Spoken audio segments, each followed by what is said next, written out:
2014 was a great time to be a LEGO fan. The LEGO Movie arrived in cinemas, Ninjago made its return, we saw the birth of Mixels and Minecraft minifigure scale, and LEGO Legends of Chima went prehistoric. That's what I want to talk about in this video, as we take a look back at Chima's summer 2014 set wave 10 years on. A fantastic wave of sets riding off the back of an already great start to the year. This wave saw Chima's gimmick sets undergo quite a makeover, as the Speedos returned for one final time. There were 5 released in total for Eris, Cragger, Fluminox, Voom Voom, and a Fire vs Ice battle set with Laval and Fangar. Each set came with a minifigure, weapons, game cards, chi crystals, and a small obstacle build to launch Speedos at like all the other set waves. But the Speedos themselves were completely redesigned. The minifigure now stands at the back rather than sitting down. The design was a lot more simplistic, with a huge print on the front, and they now had large transparent attachments at the front that could be adjusted. The ripcords slot in from the side rather than from the top, and off they go into battle. To be honest, the Speedos themselves were a bit of a downgrade. There just wasn't that much you could do to customize them compared to the old ones, which always had fun builds you could attach at the back, and they also visually just looked a lot worse. But the obstacles were still as fun as ever. First try. With towers to knock over, ramps to launch off of, and traps to avoid, all to obtain the new Chi Orbs. Zamor spheres marbled in orange and yellow for fire chi, white and blue for the icy chi of the hunters. I also loved these exploding rock pieces that came with Voom Voom and Fluminox. And so, with those 5 sets, Chima's Speedorz gimmick came to an end.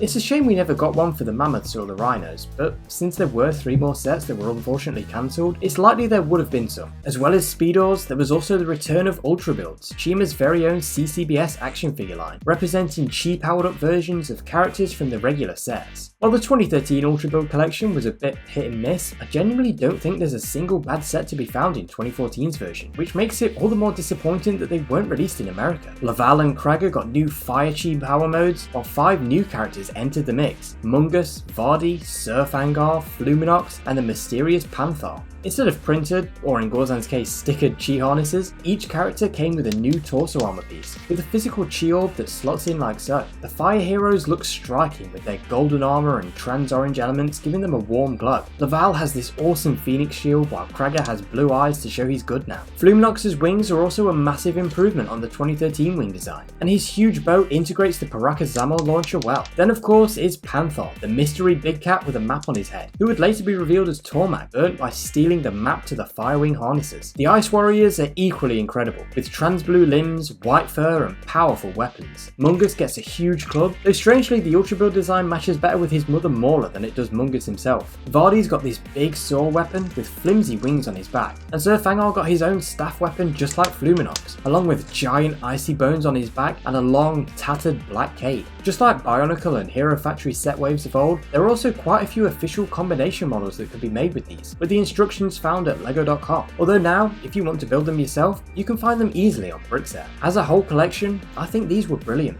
and honestly, some of the best LEGO CCBS sets made in general. When it came to the main stuff, the Chima design team went all out with this incredible wave of sets. Each faction had 3 vehicle sets and a large base, packed with great play features. The smallest of the bunch is Vardy's Ice Vulture Glder, and it's honestly one of my favourite sets from the whole wave. It came with a small Phoenix Temple side build for Lundor, and an awesome Vulture Glder, which has flickfire missiles, flapping wings, a well-articulated vulture head, and a detachable escape craft, making for a wonderful $20 set. The hero vehicles all had Fire Chi Power Mode transformation features. Cragger got his big Fire Striker, which has an awesome crocodile head. By pressing on the back, the mouth swings open, and 2 huge guns lift up, which can launch Fire Chi balls at the enemies, who were given a small catapult to fight back. Not sure that's going to be enough to fight this beast though. The transparent blue leaves were a brilliant recolor, and really helped with the world building. I wish we got more of them.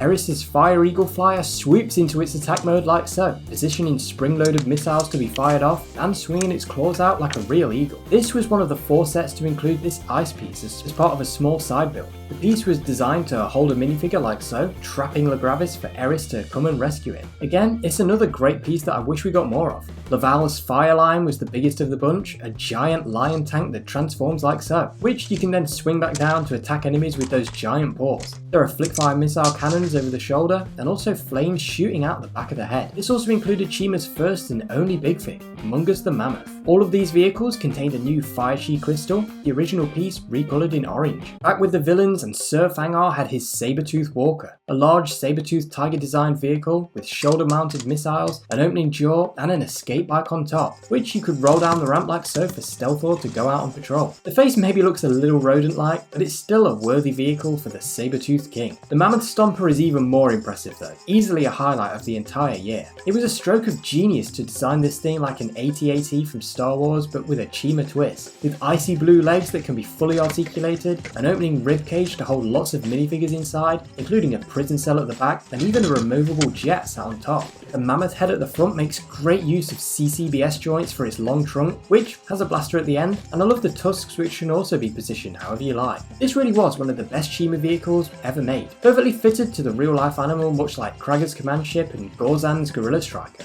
Sir Fangar's ice fortress was the base of operations for the hunters, and it's full of traps to keep the heroes away. First of all is the slippery, rickety bridge at the front with dangerous spikes below, and an ice cannon on the side. Get past all that, and the spiky gate will close to knock you off your feet. In front of Sir Fangar's throne lies a trapdoor throwing you into the dungeon below, where an icy prison awaits. On the top, the saber-tooth head can be turned into a detachable jet as well, giving you yet another vehicle, this time to fly off and fight against Gorzan's fire gorilla. The flagship set of the wave was the Flying Phoenix Fire Temple, the biggest Chima set ever made with a brilliant secret. The temple features large gates welcoming you inside where the big pool of fire chi is situated. You can use these chi balls to reload the two cannons sat on either side of the temple, each one manned by a single minifigure. There's a huge phoenix head looking over the whole thing, which forms part of the most incredible fire chi power mode of them all. By grabbing the tail and pushing the head forwards, the entire Phoenix Temple transforms into an enormous plane, leaving behind the front temple facade on the ground. What's more, this transformation unlocks a second attack feature, as you can press to drop fire chi bombs on the enemies, like the Sabre-tooth tank included, which has claws that lunge forward as it drives, and a detachable jet of its own. These 8 sets formed the first and frankly best of 3 Fire vs Ice set waves. The even split between heroes and villains is always nice to see in a set wave, and the play features were a lot of fun. I think this still holds up now, even 10 years later. Of course, we can't forget the minifigures, because Fire vs Ice was packed full of some amazing designs. The heroes we were already familiar with, Laval, Legravis, Cragger, Eris, Gorzan, Warriors and Razor were now united in elegant fire chi robes. These red suits had gold accents with a large phoenix design around their fire chi harnesses, and their weapons were updated with fiery blades as well. Laval, Eris and Gorzan also got updated outer head prints. New heroes also joined the mix, with Mount Kavora populated by big cats and the powerful phoenix. Lundor, Lyella and Tormak each represent a different big cat tribe who help the phoenix on their secret Mount Kavora base, with the phoenix themselves comprising of Flinks, Fyrox, Frax, Voltrax and King Fluminox, with his regal looking chi harness. One small but obvious problem with chi harnesses was that they covered up frankly stunning design work on character torsos, and so most characters honestly look better with them off. That was fixed with the Ice Hunters though, because they introduced these incredible transparent blue harnesses. Now we had the best of both worlds, as characters could be fully armoured up, with their impressive detailing still able to be admired, albeit with a blue filter. The 3 new tribes were the Vultures, consisting of Vardy, Vornon and Voom Voom, the Mammoths, Maula, Motrot and Mungus, the first big fig ever made with head articulation. I also love the mammoth head mold, with its rubbery tusks and bony trunk that can actually hold minifigure accessories. The final tribe for 2014 were the Sabre-tooth tigers, Stealthor, Straynor, Psychor, who came in a polybag, and Sir Fangar. What an incredible collection of characters this was. Not only did we get the return of Jack 14's transparent arm, but also the introduction of transparent legs. Almost every hunter had at least one of these limbs, alongside creepy, exposed and rotting flesh, plus icy bones poking out from random places, really showing off that look of ancient frozen warriors who've been reawakened by the power of the chi. These minifigures really pushed the creep factor, and I loved it. These figures made for great enemies to the heroes, representing extinct animals, and continued Chima's reputation for absolutely stunning minifigure artwork. On the whole, Chima Fire vs Ice was full of some great stuff, and I hope you've enjoyed this look back at the wave, whether you're a Chima fan or just someone who enjoys looking at different past LEGO themes over the years. Now it's over to you in the comments. What do you think of this Chima set wave? Does it still hold up 10 years on? And are they better than the Fire vs Ice sets of 2015, Chima's final year? Thanks so much for watching this video, and I'll see you again very soon.